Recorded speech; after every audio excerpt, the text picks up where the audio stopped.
ঝাড়গ্রাম জেলায় পা রাখলেন মুখ্যমন্ত্রী মমতা বন্দ্যোপাধ্যায়। আজ রাত্রি যাপন করবেন ঝাড়গ্রাম ট্যুরিস্ট কমপ্লেক্স রাজবাড়িতে। হেলিপ্যাড থেকে রাস্তায় উঠতেই অপেক্ষারত মহিলা দিদিকে কিছু বলতে চাইলে দাঁড়িয়ে যান মুখ্যমন্ত্রী। মহিলারা জানান, রাস্তা সম্প্রসারণের জন্য তাদের দোকান ভাঙা হয়। তাদের দোকানের জায়গা এবং ক্ষতিপূরণ দাবি করলে মহিলাদের বক্তব্য, মুখ্যমন্ত্রী তাদের 2000 টাকা ক্ষতিপূরণ ও 1000 টাকা লক্ষ্মীর ভাণ্ডার দেওয়া হবে বলে জানান। জায়গার বিষয়ে জেলা শাসককে দেখতে বলেন। এরপর রামকৃষ্ণ মিশনের গেটে অপেক্ষারত শিক্ষকদের সাথে কথা বলে অতিথি নিবাসে ঢুকে যান। আগামীকাল ঝাড়গ্রামের স্টেডিয়ামে প্রশাসনিক সভা রয়েছে মুখ্যমন্ত্রী মমতা বন্দ্যোপাধ্যায়ের। শেষ মুহূর্তের প্রস্তুতি ঝাড়গ্রাম জেলা জুড়ে। ঝাড়গ্রাম স্টেডিয়ামের প্রশাসনিক সভা থেকে মোট 234টি প্রকল্পের শিলান্যাস ও উদ্বোধন করবেন তিনি। তার সাথে সাথে সাধারণ মানুষের হাতে একাধিক সরকারি প্রকল্পের সুযোগ সুবিধা তুলে দেবেন মুখ্যমন্ত্রী। মুখ্যমন্ত্রী মমতা বন্দ্যোপাধ্যায়ের সফর ঘিরে প্রশাসনিক স্তরের প্রস্তুতি তুঙ্গে। ঝাড়গ্রাম শহরকে নিরাপত্তার চাদরে মুড়ে ফেলা হয়েছে। লাগানো হয়েছে সিসিটিভি ক্যামেরা। শেষ মুহূর্তের প্রস্তুতি পর্ব চলছে।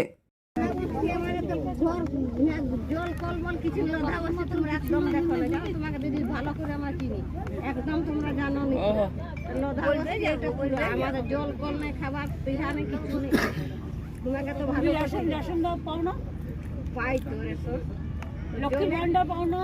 লক্ষ্মীর ভান্ডার আমি পাইনি, তার মানে জলের কলটা আমাদের অসুবিধা হচ্ছে। জলের কল বসেই তো বলো,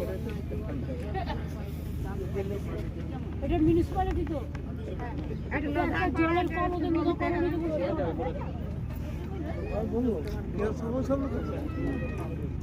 একটা করে দাও ভাই, যখন চাইছে কোনখানটায় এইটা আমাদের লোধা উঠিয়ে দিবে, এখানে একটা জলের কল করে দাও।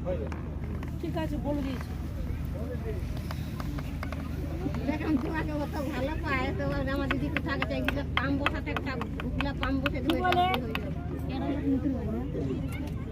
আস্তে আস্তে হবে, লোধা বোর্ড তৈরি হয়েছে, আস্তে আস্তে হবে। গাড়ি এখন বন্ধ করেছে দিল্লি, আস্তে আস্তে আমরা দিল্লি না করলে তখন দেখব। আর ওই 100 দিনের কাজ আমরা দেখুন, 100 দিনের কাজ চালু করা হচ্ছে। শহরে করুন, আমরা এখানে কিছুই পাই না। আমরা এটাই বলি, হ্যাঁ শহর বলা দিতে কিছুই পাচ্ছি না।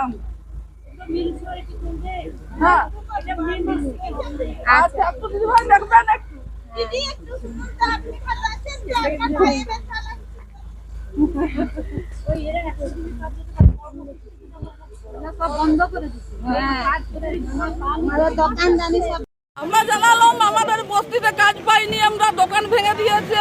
তারপরে আমরা পাই দোকানে জায়গাটা যেন কি 100 দিনের কাজ পাই আমরা, যেমন কোনোই নেই। সরকারি বাড়ি যাদের দলিল আছে তারা বড় বড় বাড়ি বানাচ্ছে, আমাদের কিছুই না, আমরা ঝুপড়ি বাড়িতেই রয়েছি। মুখ্যমন্ত্রী শুনে কি বললেন? বলছে হ্যাঁ দেবেন, 100 টাকা 2000 টাকা করে দেবে যাদের যাদের দোকান ভেঙেছে, দোকান যেন পাই আর কি। আর লক্ষ্মীর ভান্ডার 1000 টাকা করে দিবে বলে।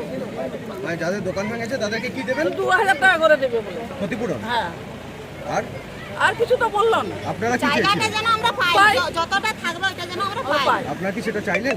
হ্যাঁ বললো তো জায়গা দিয়ে, আমরা তো জানি না, মানে বাড়িতে আমাদের ভিতরে রয়েছে, কখন করে ভালো ভালো লোকরা যে লেখে লিখছে যাদের জায়গা আছে, কিন্তু আমরা কিছু জানছি না, কিছুই আমরা জানি না। হ্যাঁ, আমার নাম নিয়তিসি। কি জানালেন? কি করতে? জলের সমস্যা নিয়ে বললেন? কি বললেন উনি? বলছেন করে দিয়া করাও, এখানে জলের সমস্যা রয়েছে, এখানে জল টাইমে পাইনি বললো তো। এটা লোধা বসতে বলে, হ্যাঁ এটা দিয়ে তো একটা হয়ে যাবে বোরিংটা। আপনারা নিজের থেকে বললেন না উনি জিজ্ঞেস করলেন? না জিজ্ঞাসা আমি নিজে, আমি বললাম আমি মুখে দি করি। আপনি মুখ্যমন্ত্রীকে বললেন? হ্যাঁ বলি। কি বললেন? বলছি আমার একটু জলের সময়টা হয়, আমি বলে একটা পাম্প লিখবই না। বলছি আচ্ছা ঠিক আছে। কি নাম আপনার? গীতা মল্লিক। সমস্যা হয়েছিল?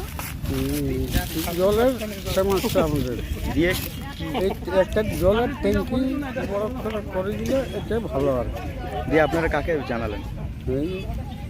মুখ্যমন্ত্রীকে? কি বললেন উনি?